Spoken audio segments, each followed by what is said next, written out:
You've probably heard about the hundreds of new proposed bills that would add new restrictions to how voters can cast a ballot, all in a country where we average only a 61% voter turnout, among the worst in the developed world. Turns out there's a lot more to this story you probably haven't heard.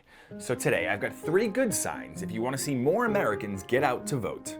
Good sign number 1, there have actually been more bills proposed in recent months that would expand voter access rather than restrict it, according to the nonpartisan Brennan Center for Justice. Some would make many of last year's pandemic-related conveniences permanent, like no excuse absentee voting and more early voting days. Some of the states that we are seeing increased progress in are places like New Jersey and Virginia and New York, where they are passing legislation that'll make it easier for people to participate and vote. Dozens of other states are advancing measures that would expand voter registration opportunities, restore voting rights to felons, or give voters chances to fix honest, simple mistakes they may have made on a mail ballot. All while some of the most restrictive measures are dying in state legislatures. Most Americans want convenient access and protected access to the ballot box. Politicians are, for the most part, having to react to the fact that public sentiment just isn't there when it comes to restricting access. Good sign number 2, if you want to see more Americans cast ballots,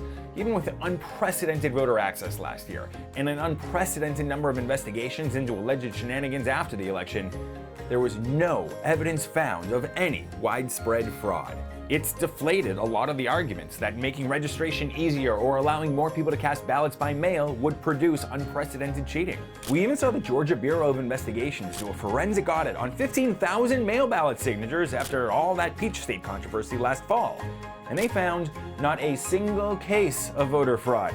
That's 0.0% for those of you doing the math at home. That shows that we run safe and secure elections in this country, and that expanding access and expanding convenience for voters does not mean it's not at odds with election security. You can only imagine the kind of proposed legislation we would have seen this year if all those integrity measures didn't work in 2020.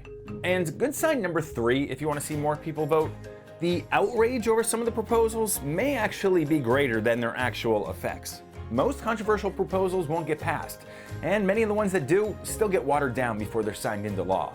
The New York Times' Nate Cohn recently wrote that Georgia's new restrictions will make voting less convenient for hundreds of thousands of voters, but most of them will wind up casting ballots anyway. Some may wind up even more motivated to vote now. This strategy of trying to carve out certain people from the electorate is very short-sighted and very short-lived, because at some point the voters are going to make very clear that they're the ones that should be choosing the politicians and not the other way around.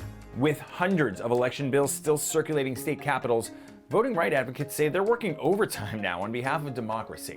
Because even though a record 155 million Americans cast ballots last fall, that means 78 million US adults did not. So while we've proven that casting a ballot is safe in America, we've still got a lot of work to do to convince people to take advantage.